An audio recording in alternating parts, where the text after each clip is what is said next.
be here today, and thank you for organising this. This is wonderful. And so we're going to be talking about the apparent low rates of skin cancer in Ireland. It's funny. As you all know, skin cancer is the most common form of cancer in the UK. It's rising year on year, and only last year the British Journal of Cancer reported that 23% of melanoma skin cancer occurs in agricultural workers. It's more common in men than women. Skin cancer is visible, it's often multiple, and most people survive. The dermatology team in Borsetshire should see around 200 skin cancer patients per month. Ambridge, with its ageing farming community, is ripe for skin cancer. So why don't we see more of it? The cardinal symptoms of many cancer are not readily discussed by our stiff upper lip society. Lumps in breasts, lumps in testicles, blood in your wee, blood in your stool. Alterations in appearance will draw comment, and changes in the skin will be remarked upon. Of course, Siobhan Donovan, with her Celtic fair skin, succumbed to melanoma in 2007, but she's not a born and bred Borsetshire girl. Jo, at 96, Bert at 81, have both worked outside all of their lives. Perhaps they're ignoring the growths on their skins, or perhaps the lack of a GP presence in Ambridge means they're not really I doubt this, though. Clary would soon be bundling Jo off to Falconshire to see Dr Locke. And if all else fails, we could surely rely upon Susan Carter to publicly remark upon any disfigurements that people might show. So what is it about the inhabitants of Ambridge that they're doing that so reduces their rate of skin cancer? Well, there are a number of forces at play here. Environment, genetics, and behaviour.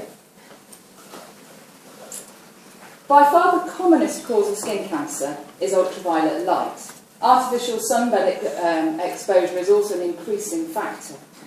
Other causes include chemicals such as coal tar, mineral oils, soot and arsenic. What about trichloroethylene? Oh, TCE? Yeah. No reported cases as yet. Neil Carter! Right, so we all know that Ambridge has got a strange microclimate. You only need to think about the floods to realise that. But the UV exposure in Ambridge is going to be similar to any other rural location in the UK, because how else would the herbal lace be flourishing? Other than the outdoor workers, we also need to consider the recreational activities that might put residents at risk. So there's Adam and Ian and the hot tub. Although I understand that to be more of an evening activity. The Ambridge youngsters, do they ever go out? There's a distinct possibility that the British farm children don't go out ever since the Otto incident and worrying about Rob. Paul Bear has been out on his bike for months. Do you need to worry about her? Somebody needs to. The female Aldridges, they have an increased risk of sun cancer, what with the swimming pool and the financial ability to jet off to sunny climes whenever they want to. Lillian, with her years in the Channel Islands, her life on the run with Matt, and now her extravagant travel with Justin. Or perhaps she's actually had a few skin cancers secretly removed, during what Brian calls her monkey gland treatments. The next consideration is genetics. The biggest risk is people with pale, freckly skin who burn easy, like Siobhan. The rates of skin cancer in Asian and black skin is uncommon. Skin cancers can run in families with known genetic predisposition. It would be a far-stretched theory to suggest that Ambridge settlement was traced back to the farmers of the Ray tribe who came in from the Middle East, conferring some form of genetic skin cancer protection in Ambridge. So far there appears to be little to explain this anomaly, this low rate of skin cancer in Ambridge. Is it something that they're doing? Well, the final contributing factor is our behaviour, so what we do or do not do in the sun.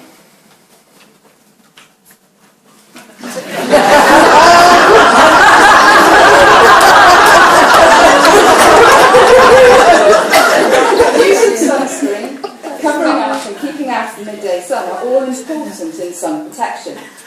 Skin cancers occur on sun-exposed skin. Melanoma skin cancer, 41% in the men on their backs and 38% in the lower legs in women.